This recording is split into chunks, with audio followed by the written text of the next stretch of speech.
On va regarder les fonctions coque et lissage dans Autodesk Inventor. Ces deux fonctions m'ont permis de fabriquer la pièce ici d'une forme assez particulière. Comme on le voit là, c'est un embout qui suit une courbe particulière. Donc, commençons tout de suite.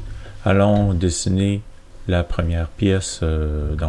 Ici, je vais l'appeler V4. Puis, voyons, V4. Je la dessine ici par en dessous de la pièce. Puis, je vais aller ici, là, projeter ma géométrie. Donc, c'est celle-ci.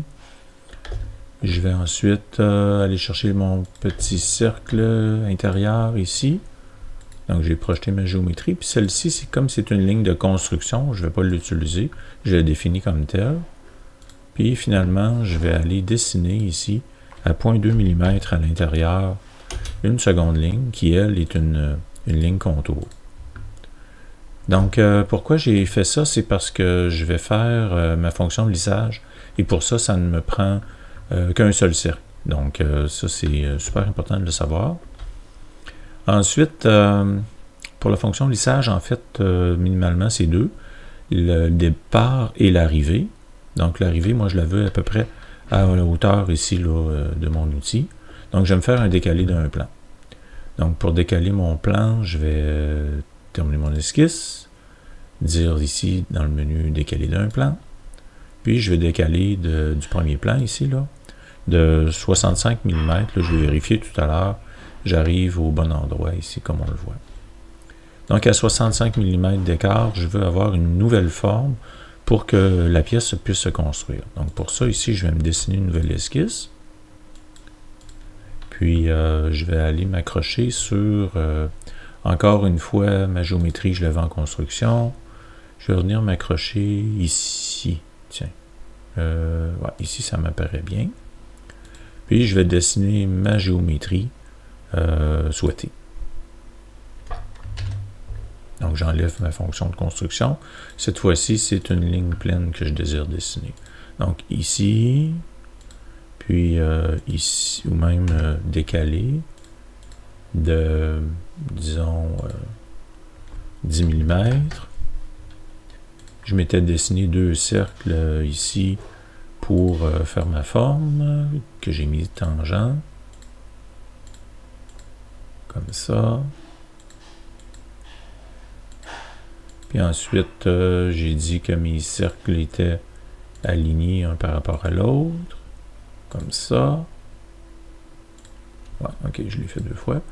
Ensuite, je suis venu prendre mes ciseaux. J'ai nettoyé la partie là, qui ne m'intéressait pas pour avoir une forme simple, celle que je désirais connecter. Fait que là, vous voyez, on est presque prêt à faire le lissage. Le lissage, on va le faire tout de suite. Je vais déclarer quelles sont les deux esquisses. Vous voyez, mon lissage, c'est fait. Donc ça, c'est la forme simple. Mais moi, je la veux un peu plus complexe, la solution. Donc, j'annule. Je vais me faire une troisième esquisse, cette fois-ci, que je vais placer sur mon plan. Puis, je vais venir dire au centre de mes deux géométries, là, je m'accroche ici. Et ici, je ne l'ai pas. Donc, il faudrait que je projette à ce moment-là. Pour que ça fasse du sens, il faudrait que je dise je veux mon point de centre. Ici, puis je veux cette ligne-ci. Ça devrait le faire cette fois-ci. Donc, je vais dire que je veux aller d'ici à là avec cette courbure-là. OK? Donc, ça, c'est ma troisième esquisse. Donc, si on récapitule, qu'est-ce que j'ai? J'ai l'esquisse 1, c'est le départ. L'esquisse 2, c'est l'arrivée. Puis l'esquisse 3, c'est la trajectoire. Espérons que ça fonctionne. Lissage. Donc, les deux premières esquisses sont début-fin, on le voit. Mais ici, le rail, c'est ma trajectoire. Je vais dire que je veux ça ici, comme ça. J'enregistre, puis j'ai réussi ma forme. On va aller voir dans l'ensemble principal qu'est-ce que ça donne. Vous voyez, là, on a la pièce ici. Sauf que cette pièce, elle est pleine. Donc, on doit la vider. Puis pour la vider, c'est la deuxième fonction qui s'appelle coque. Donc, je retourne dans ma pièce. Je dis ici coque. Puis là, il y a des particularités. Je veux que ce soit les deux. L'épaisseur 1.5. Je sélectionne la partie du dessus, mais je sélectionne aussi la partie du dessous. J'enregistre. Et bon, là, j'ai une erreur. Là, il faut trouver la raison qui fait que. Parce que ça a fonctionné en haut. Donc, si je dis annulons la fonction, puis recommençons à nouveau. Coq, est-ce que ça fonctionne en haut? Oui. Ça vide, mais ça vide pas en dessous, je crois. Je vais aller vérifier. Ça a vidé en haut. Ouais, on voit que c'est creux en haut, mais c'est pas creux en dessous. Donc, il faut trouver la méthode, à moins que ma géométrie ne le permette pas. Ça, c'est pas impossible que ça soit la raison. On voit la coque à l'intérieur qui s'est vidée. Si je fais l'enchaînement ici, est-ce que je parviens à la vider? 1 mm peut-être. Peut-être que là, ça le ferait. Ah, ça le fait. Est-ce que ça l'a fait? Je crois que oui.